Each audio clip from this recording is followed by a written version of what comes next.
This is Rock and Roll English. Real people, real English. Here's your host, Martin Johnston. Hello everyone and welcome to another episode of Rock and Roll English. Episode number 326, baby. Oh yeah. Now, I, like usual, am recording this intro late at night on a Sunday, so I'm trying to talk not too loud because I don't want to wake up my family. I'm also recording this downstairs on a very strange microphone because I leave everything to the last minute. I'm rock and roll, and that's what rock and roll stars do. Anyway, I am very happy to say that in today's episode, Mental Marky Mark is back, and this, in my opinion, is a true rock and roll English episode. And we talk about sickness, being sick, feeling sick, whatever you want to say.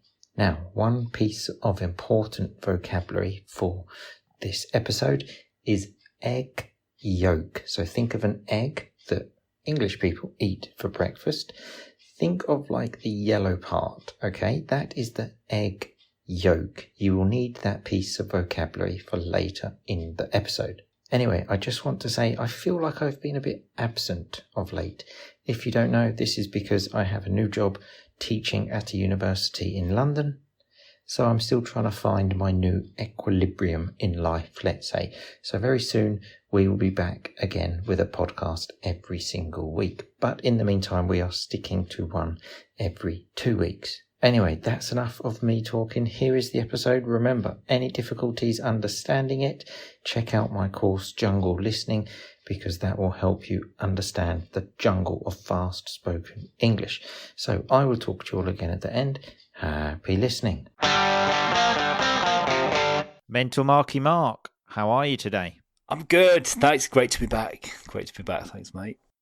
Yeah, feeling better because obviously you weren't feeling so well. So for the listeners, Mental Marky Mark was supposed to come to my daughter's birthday party the other day. On the day, get a message from Mental Marky Mark. Oh, mate, I'm really not feeling very well. And it's one of those where you're thinking, I mean, no one really wants to go to a kid's party anyway, do they? Did he really want to come? Well, the thing is, I was a solo parent, so I absolutely desperately wanted to come to fill my time and, you know, just let the child go off and play and let other people look after her. So it was a crushing blow in many respects. Absolutely. Yeah. Well, the good thing that came out of this was that I was able to use, like, to play the guilt trip card on you to make you feel bad and say, well, you didn't come to the party, now you have to make a podcast with me. So and here, every cloud. Here I am, baby. Here I am. So. Yeah. I was mentioning to some rock and roll family members recently, actually, how all of my friends are being extremely selfish recently and like constantly having kids. So that means they've got no time for podcasts. So bloody hell, what friends that keep having kids? Selfish people. Yeah, I know. They make you become more selfish and insular. Absolutely. But the good news is you weren't the only one to pull out. So pull out meaning didn't come at the last minute. Corporal Coma. No way. Also pulled out. I didn't know that. Yep, he pulled out as well. He lives next door to the venue. To the venue, to the venue of the wild party. And believe me, it was absolutely wild. So yeah, he pulled out, but because his daughter was sick. But then Corporal Coma decided to come along anyway. And the funny thing, well, come along just for a bit, just to, you know, pop in and show his face. And he texted me saying, I don't know if they're going to let me in without a child. And I was like, I've got two. I'll give you a child. No problem. There's loads to go round. I'll just come out and give you a child. Anyone. And then you'll be fine. They'll let you in. And luckily he managed to get in. It kind of was like, remember when we were like 16 and we tried to go into nightclubs and you didn't know if you were going to get in. So it was kind of like that. Coma was definitely not going to get in, so it's good of him to come along. Exactly. So anyway, Mental Marky Mark, how do we usually start the show?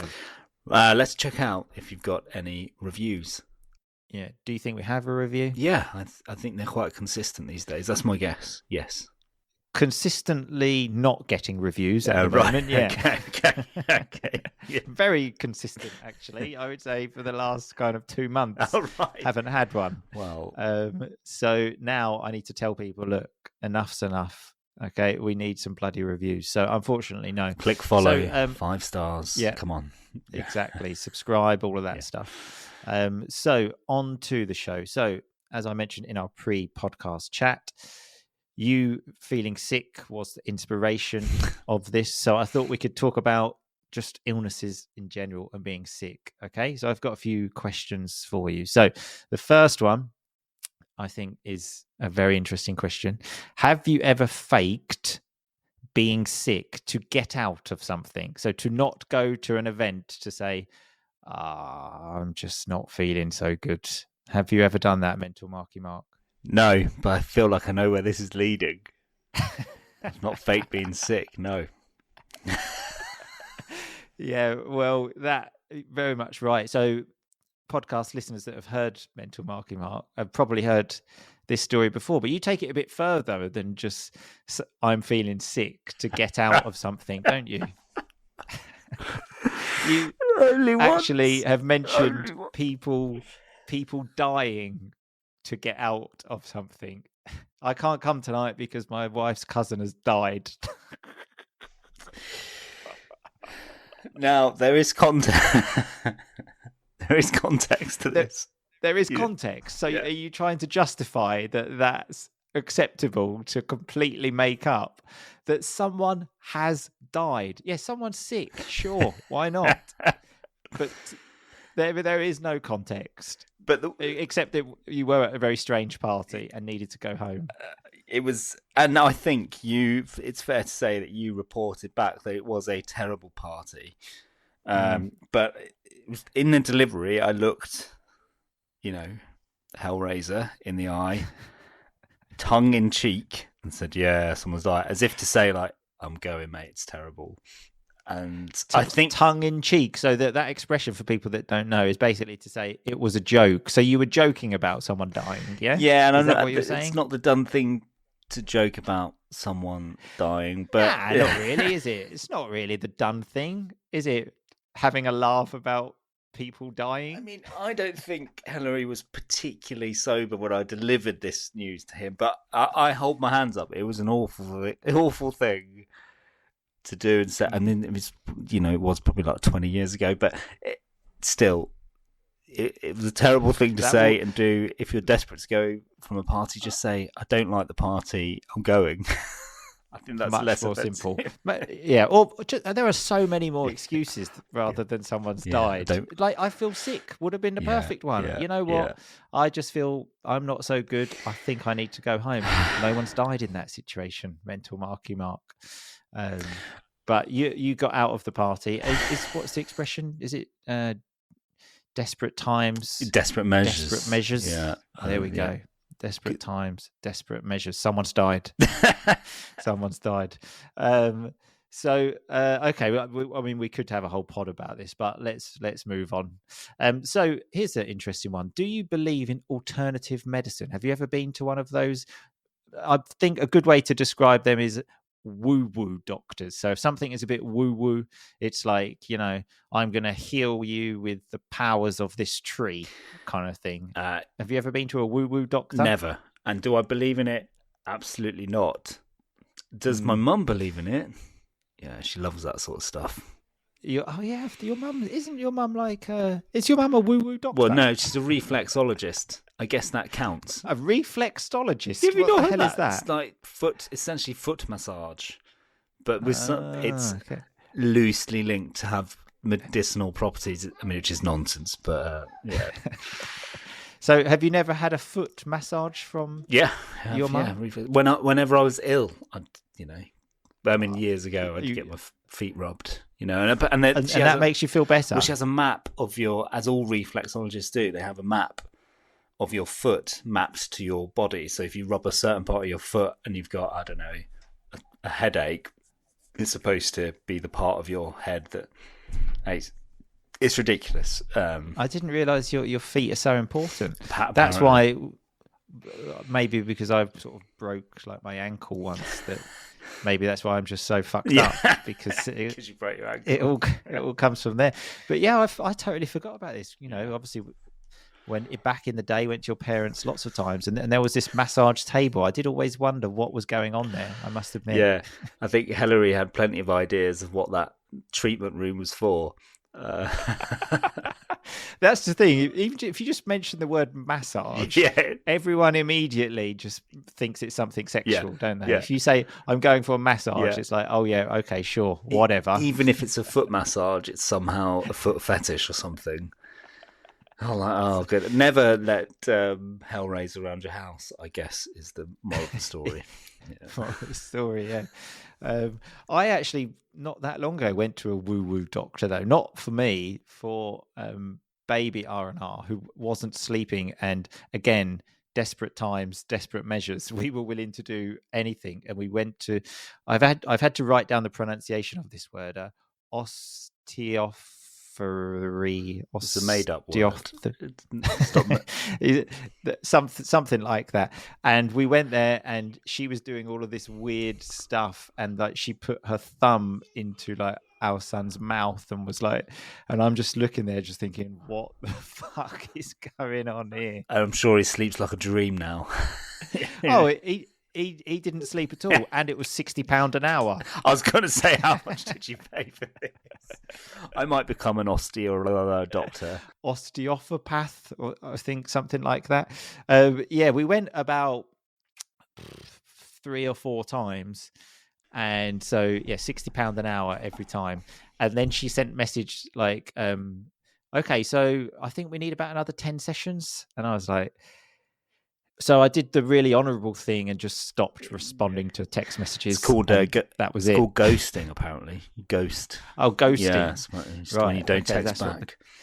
The kids are saying these days. So yeah, I ghosted her. So and that was it. The end of my woo-woo doctor experience, to be honest. Yeah, I don't know how people sleep at night when they charge people 60 quid to put their thumb in their children's mouths and say that will make them sleep. Good grief. Come on. Yeah.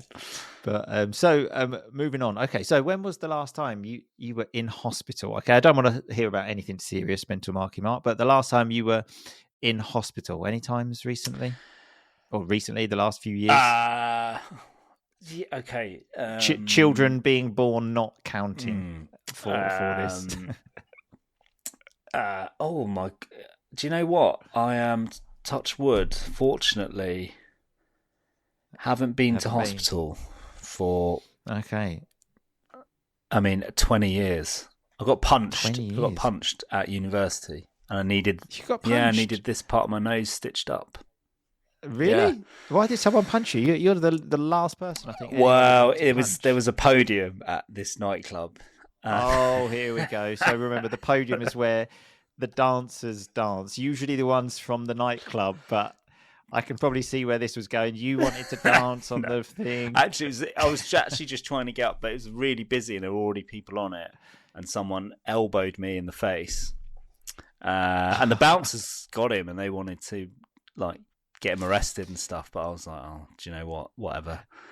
Okay, let's just go on. Let's unpack this a bit more. So everyone's trying to get into the podium. Like, why was the podium important to this story?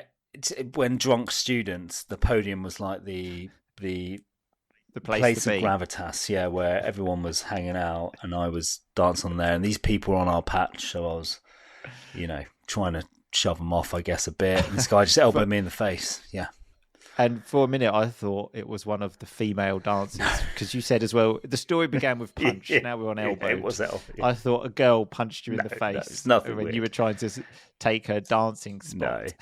And I should have got this guy arrested because I didn't then know I'd need an operation, general aesthetic, to stitch it up. But I was like, whatever. I couldn't identify who it was. So, but I've just made me think the other time I was at a hospital at university is even better.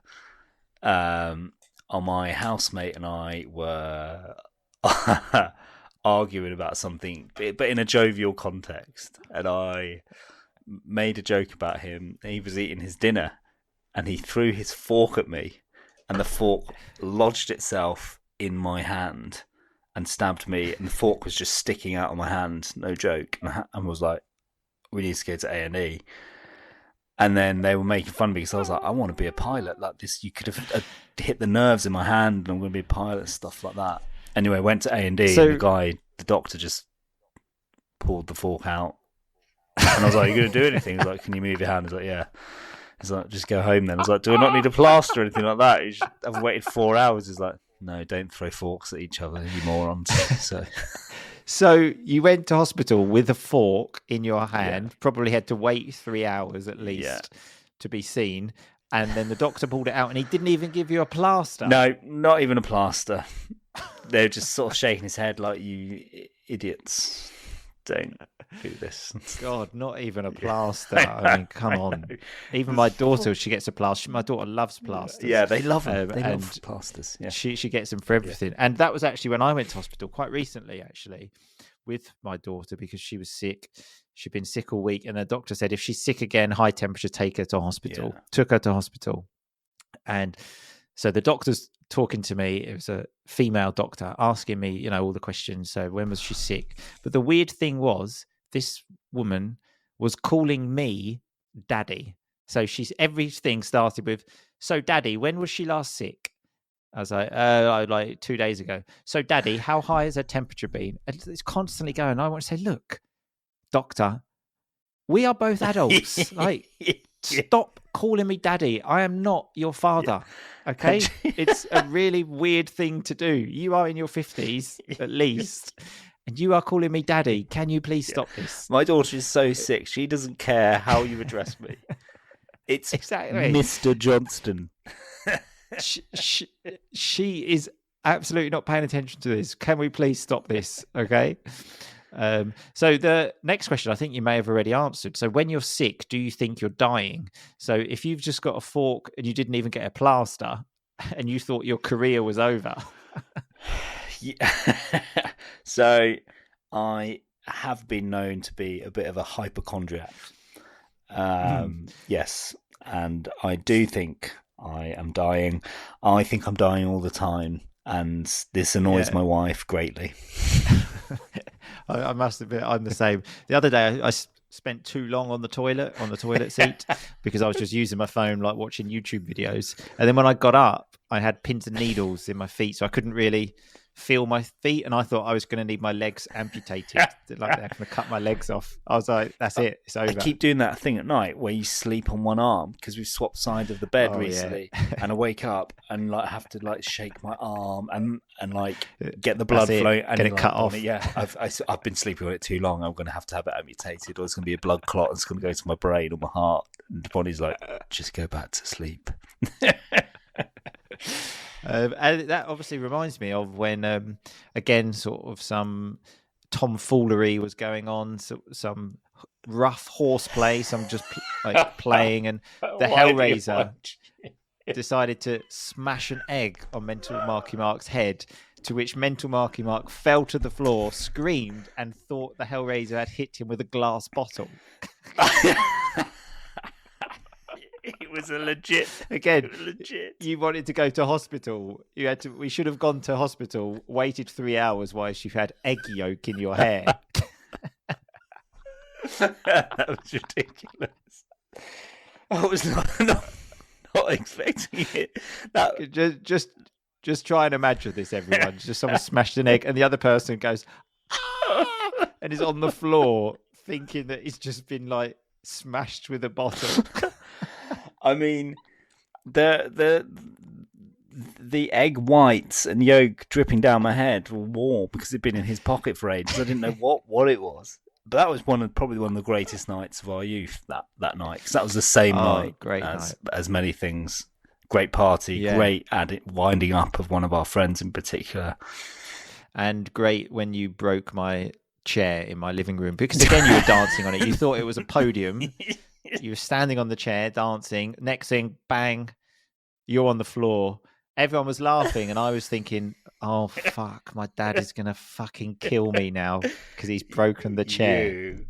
could be quiet, and you could shut up too. Oh, great times. So here's one. So do you actually enjoy sick days? No, I don't. I get too much guilt, even legitimately sick. I don't enjoy that's them. the thing, isn't it?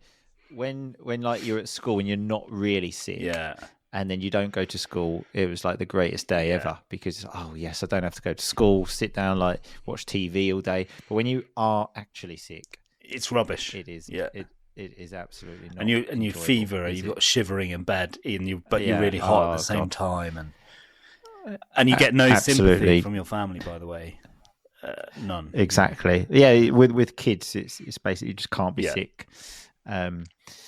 But okay, the worst illness you've ever had? When was the time you were really sick? Have you ever been really sick? You've got me racking my brains here to think of a time that I was really sick.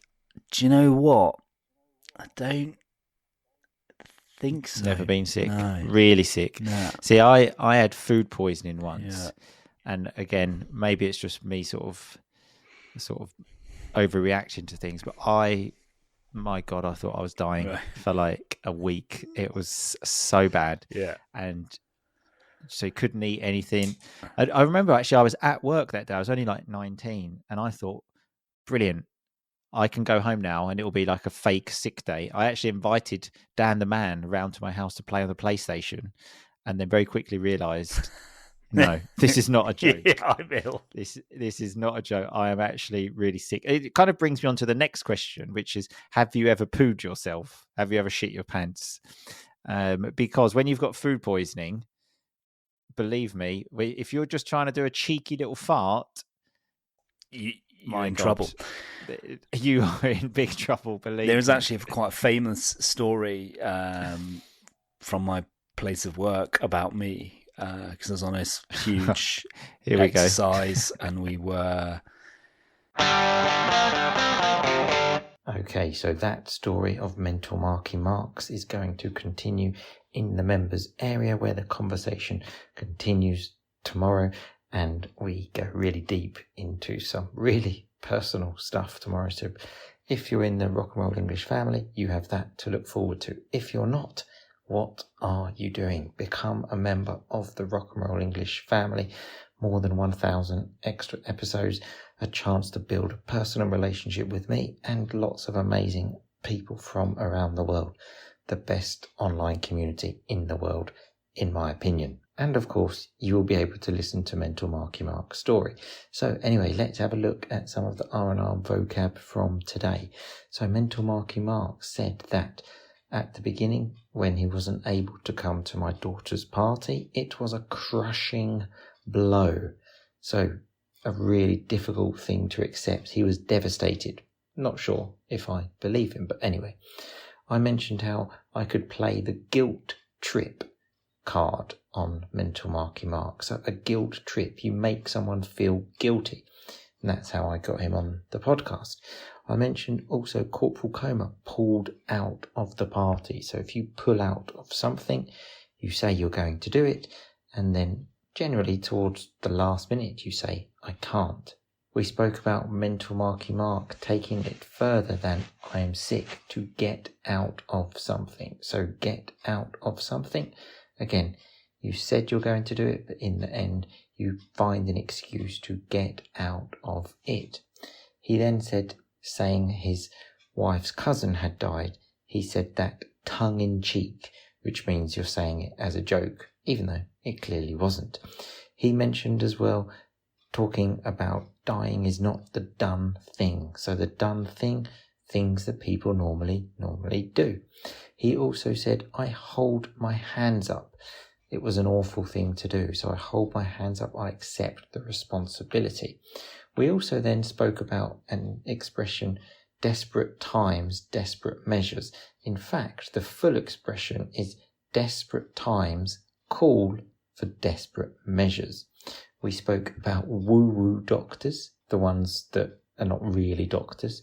we spoke about ghosting, a new term when you don't text back. When we spoke about the woo-woo doctor, which was £60 an hour, Mental Marky Mark said, good grief.